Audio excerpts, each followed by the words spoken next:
Definite integrals. अब जो definite integrals है उनमें आपको पता है स्टार्टिंग की जो एक्सरसाइज थी दो 7.8 एंड 7.9, उन दोनों एक्सरसाइज में तो बहुत सिंपल सिंपल से क्वेश्चंस थे। एक में सब्स्टिट्यूशन सिखाया गया था और एक के अंदर तो आपको सिंपल ये चीज बताई गई थी कि डेफिनेट इंटीग्रल्स को सॉल्व कैसे करते हैं, बच्चों वाले क्वेश्चंस थे उसमें। तो वो दो आपने अगर पहले वाला सब कर लिया ना तो आप दो एक्सरसाइज तो इंटीग्रेशन के वैसे इग्नोर कर सकते हो, क्योंकि उसमें क्वेश्चंस जो है वो सिंपल वाली इंटीग्रेशन के ही क्वेश्चंस को बनाकर डाला हुआ है। जैसे सपोज आपको बोलता है कि इंटीग्रेट करो 0 to 1, सिंपल सा क्वेश्चन है तो उठा लेते हैं, या थोड़ा कॉम्प्लिकेटेड उठाए, चलो पहले सिंपल सा उठाते हैं। आपको बोलता है 0 to 1 1 dx upon 1 plus x square, इसको इंटीग्रेट करना है। तो इसकी इंटीग्रेशन होती क्या है? 1 अपॉन 1 प्लस एक्स स्क्वायर की इंटीग्रेशन क्या होती है मालूम है? बिल्कुल बहुत सिंपल है, मतलब ये तो tan इनवर्स की डिफरेंशिएशन है, तो मतलब इसकी इंटीग्रेशन क्या है? tan इनवर्स x 0 to 1, इसमें प्लस सी नहीं लिखते। अब आपको क्या करना है, इसमें सिंपल अपर लिमिट पुट करनी है माइनस लोअर लिमिट पुट करनी है। तो tan इनवर्स 1 होता है आपका पाई बाय 4, tan इनवर्स 0 होता है आपका 0, तो आंसर आपका सिंपल क्या आ जाएगा? Pi by 4। Upper limit minus lower limit, that's it. ये डेफिनेट इंटीग्रल्स है। मेरी बात समझ आई? ये इसको करना है एक बार। तो मतलब इतने सिंपल सी क्वेश्चन है। और जो अगली एक्सरसाइज है 7.9, उसमें सब्स्टिट्यूशन से रिलेट करके कुछ है टॉपिक्स, या फिर सब मिक्स ही है वैसे तो करना सब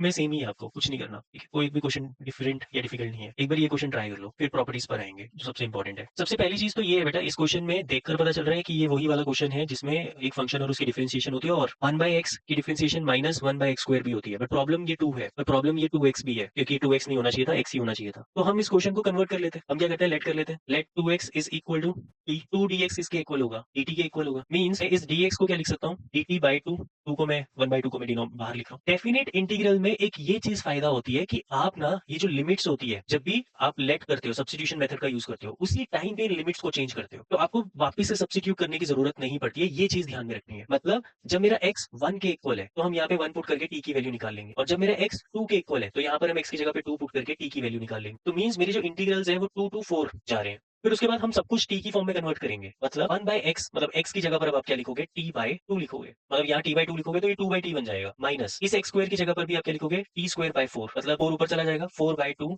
t स्क्वायर, ये कट जाएगा। तो अब क्या हुआ, ये 2 कॉमन आ गया। 1/2 पहले से बाहर था, 2 कॉमन लिया, 2 to 4, साथ में e की पावर t भी आएगा। तो 1/t minus 2/t square, sorry 1/t square minus 1/t square, e की पावर t dt, ये 2 और ये 2 कैंसिल हो जाएगा। अब इसकी डिफरेंशिएशन यही तो होती है माइनस के साइन के साथ, minus 1 upon T square. Means आपका आंसर क्या आ गया, e की power t into f of x। f of x क्या है, 1/t। प्लस c नहीं करते इसमें, 2 to 4 पुट कर देंगे। अब मैं वापस इसको x में कन्वर्ट करूंगा ही नहीं, क्योंकि मैंने क्वेश्चन की लिमिट्स ही चेंज कर दी थी। पहले 4 पुट करोगे तो e की पावर 4 बाय 4 हो जाएगा, t की जगह 4, माइनस लोअर लिमिट पुट करोगे, e की पावर 2 बाय t की जगह पे 2। ये मेरा फाइनल आंसर आ गया। समझ आया बेटा? ठीक है, ये सब्स्टिट्यूशन वाला ये टॉपिक है जिसमें आपको ये बस चीज ध्यान में रखनी है कि आप लिमिट्स की वैल्यू को चेंज कर रहे हो। बाकी जब आपने ना 7.7 तक कर लिया एक्सरसाइज, तो उसके बाद आपको इन क्वेश्चंस में प्रॉब्लम नहीं आएगी।